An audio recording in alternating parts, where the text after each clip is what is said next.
Some books are written to be read. Others are meant to be lived. But then there are the rare few, the ones so dangerous they can actually get you killed. Today, we're diving into one of those. It's called Al-Tawasin, the masterpiece of the 10th century mystic Mansur al-Hallaj. Just 3 simple words, Ana al-Haq. And this is what al-Hallaj is most remembered for. In a moment of what he felt was an ecstatic union with the divine, he uttered this one phrase, a phrase that would just echo through history, inspiring generations of poets and mystics, and ultimately sealing his own fate. And that's the central mystery of his life, isn't it?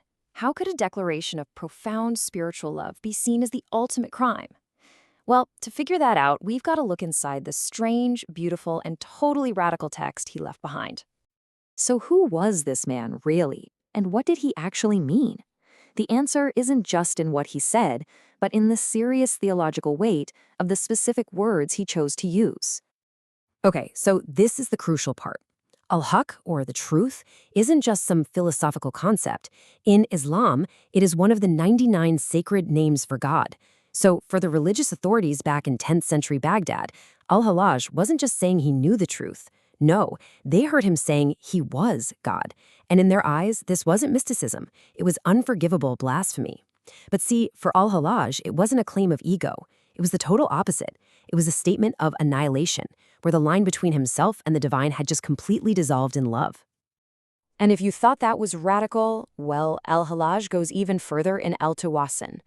He takes one of the most hated figures in all of theology, Iblis, or Satan, and presents a vision of him that is honestly, utterly shocking. So Al-Hallaj's vision just completely flips the traditional narrative on its head. The conventional view sees Iblis as the ultimate rebel, right? Cast out for his prideful refusal to bow down to Adam. But Al-Hallaj, he looks at that same story and sees something completely different, a figure of tragic, unwavering love. And this really gets to the heart of his logic. In Al-Hallaj's version of the story, Iblis basically argues that God's real, deeper command was to worship him and him alone. So to bow to Adam, a creature made of clay, would have been a betrayal of that primary divine order. His refusal wasn't an act of pride against God, it was an act of supreme loyalty to God. This all centers on the absolute core Islamic principle of tawhid, the indivisible oneness of God. You can think of it as a principle of ultimate focus. And for Al-Hallaj, Iblis was the only one in that whole heavenly court who truly understood tawhid.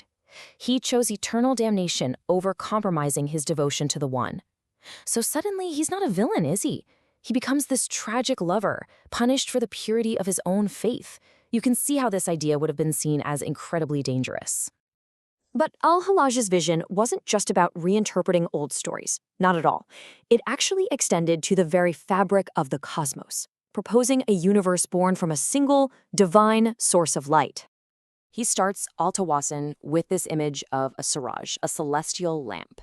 And this isn't just pretty poetry. For him, this lamp is the light of the Prophet Muhammad, a primordial light that he believed existed before creation itself. In this mystical framework, everything, and I mean everything, flows from this single source. The light of Muhammad is the origin of all knowledge, all prophecy, all existence. It's the animating spark of the entire universe. So to understand this light is to understand the very fabric of reality and how the divine connects to it all. Now, how do you even begin to express ideas that are this huge, this abstract? Words can only go so far, right? So Al-Hallaj turned to another tool, symbolic diagrams. You could call them mystical maps of the soul. Let's look at this first one. He calls it the Tawāsīn of the circle, and it looks pretty simple, but it's deceptively deep. It's not just a drawing, it's a map. The outer space, that represents the world of appearances, and that single little opening, that's the only way into the inner reality, what he calls the maze of truth. This is like step 1 on the mystic's journey inward. And the complexity just builds from there. In the Tawāsīn of Tawhid, he moves beyond simple shapes to these abstract forms, almost like letters from some kind of celestial alphabet. What he's trying to do is visually represent a concept, the oneness of God, that's really beyond simple language. For Al-Hallaj, the very shapes of letters held secret divine knowledge. And here, we really see the peak of his symbolic system. This diagram is basically a complete map of consciousness. The concentric circles show the different layers a mystic has to pass through, from the outer sea of delusion all the way to that center point, the absolute core of divine truth. It's a visual guide for the annihilation of the self in the divine. So after all that, what are the big takeaways here? Well, the Taoist teaches this radical kind of love, where the self can literally merge with God. It argues that we have to look for hidden, deeper meanings in everything. It shows that some truths are so profound, they can only really be expressed in symbols.